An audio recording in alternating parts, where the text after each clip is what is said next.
किस देश ने अमेरिका द्वारा H-1B वीज़ा पर कार्यवाही के बाद वैश्विक प्रतिभाओं को आकर्षित करने के लिए के वीज़ा शुरू करने की घोषणा की है? ब्रिटेन, चीन, रूस, फ्रांस।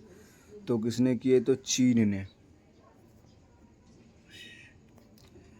अमेरिका द्वारा H-1B वीज़ा पर बढ़ी हुई फीस के बाद चीन ने वैश्विक प्रतिभाओं को आकर्षित करने के लिए के वीज़ा शुरू करने की घोषणा की है। यह वीज़ा, जो 1 अक्टूबर 2025 से प्रभावित होगा, दुनिया भर के युवा और प्रतिभाशाली पेशेवरों, खासकर STEM के क्षेत्र के लोगों को आकर्षित करने के उद्देश्य से बनाया गया है।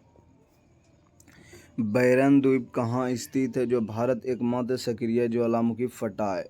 अरब सागर, बंगाल की खाड़ी, हिंद सागर, अंडमान सागर। तो कहाँ में? बंगाल की खाड़ी में है।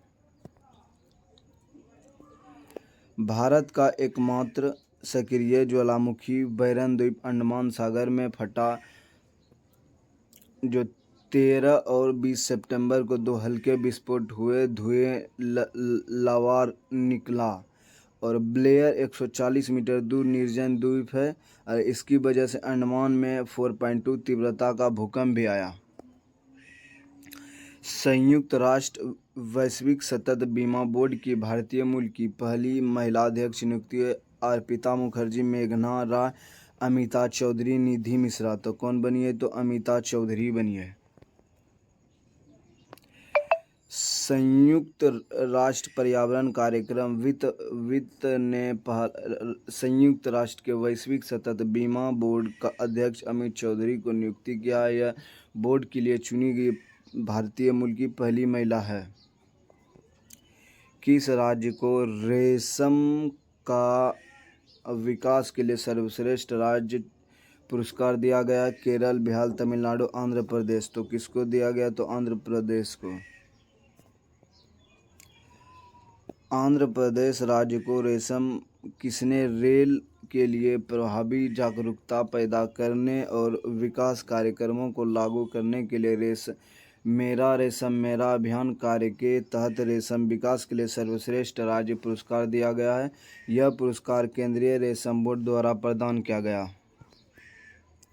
लगातार 3 बार महिला बेलन दी पुरस्कार जीतने वाली पहली महिला खिलाड़ी कौन बनी? मेरियोना क्लारा, इतना बोनमटी, सोफिया। तो इतना बोनमटी, इतना होगा, इतना बोनमटी, इतना होगा।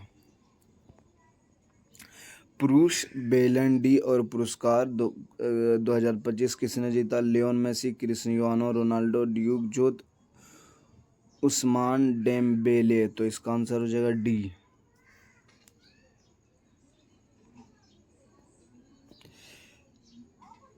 तेईस सितंबर 2025 को भारत आयुष्मान भारत का आरोग्य योजना PMJY कितने वर्ष पूरे हुए? 5, 6, 7, 8। तो कितना वर्ष? तो 7 वर्ष। आयुष्मान भारत जन आरोग्य योजना के 23 सितंबर को 7 वर्ष पूरा हो गए और यह दुनिया की सबसे बड़ी पोषित स्वास्थ्य बीमा योजना है, जिसे प्रधानमंत्री नरेंद्र मोदी ने शुरू की थी। इस योजना के तहत 55 करोड़ से अधिक लोगों तक इसका लाभ पहुंचा है। यह परिवार 5 लाख वार्षिक स्वास्थ्य बीमा प्रदान करता है, जिस देश में कैशलेस और कागज रहित उपचार संभव हो गया है। प्रधानमंत्री सूर्य घर मुफ्त बिजली योजना 15 फरवरी 2024। उज्ज्वल योजना की शुरुआत कब हुई? 1 मई 2016। भारत ने आर्थिक रूप से कमजोर लोगों को बुनियादी स्वास्थ्य सुविधाओं को पहुंचाने के लिए आयुष्मान योजना लागू 23 सितंबर 2018। भारत के एक विनिर्माण के रूप में विकसित करने के लिए केंद्र सरकार ने मेक इन इंडिया 25 सितंबर 2014। रक्षा मंत्री राजनाथ सिंह ने किस अफ्रीका देश टाटा एडवांस सिस्टम लिमिटेड के नए उत्पादन का उद्घाटन किया? Morocco, Ethiopia, Tanzania, south Africa. तो कहाँ में? तो मोरक्को में। हाल ही में आधिकारिक तौर पर अहमदाबाद नगर रेलवे स्टेशन का नाम बदलकर अल्लानगर कर दिया। यह किस राज्य में स्थित है? महाराष्ट्र, तमिलनाडु, मध्य प्रदेश, बिहार। तो कहाँ में? तो महाराष्ट्र में। किस देश ने रक्षा मंत्रालय ने आर्य बीम के सफल परीक्षण की घोषणा की? अमेरिका, रूस, इजराइल, जापान। तो रक्षा मंत्रालय आर्य बीम के सफल परीक्षण तो किसने किया है? तो अमेरिका ने। ई गवर्नेंस पर 28वां राष्ट्रीय सम्मेलन 2025 कहाँ आयोजित किया गया? विशाखापट्टनम, हैदराबाद, दिल्ली, कोच्चि। तो कहाँ में? तो विशाखापट्टनम में। दक्षिण कोरिया में आयोजित फ्रीडम और आगे सैन्य अभ्यास किस देश में भाग नहीं लिया? सिंगापुर, दक्षिण कोरिया और अमेरिका। तो आज का किसने भाग नहीं लिया? फ्रीडम सैन्य अभ्यास के किसने भाग नहीं लिया? जापान, सिंगापुर, दक्षिण कोरिया, अमेरिका। तो किसने नहीं लिया है? तो दक्षिण कोरिया ने। अमेरिका किस ऑस्कर 2026 से भारत की आधिकारिक प्रविष्टि के रूप में चुना गया? Kesari chapter 2, the Bengal files, Tanvi the great, homebound. तो आज का प्रश्न आपके लिए कमेंट करके आंसर बताया। आज के लिए इतना सा, धन्यवाद।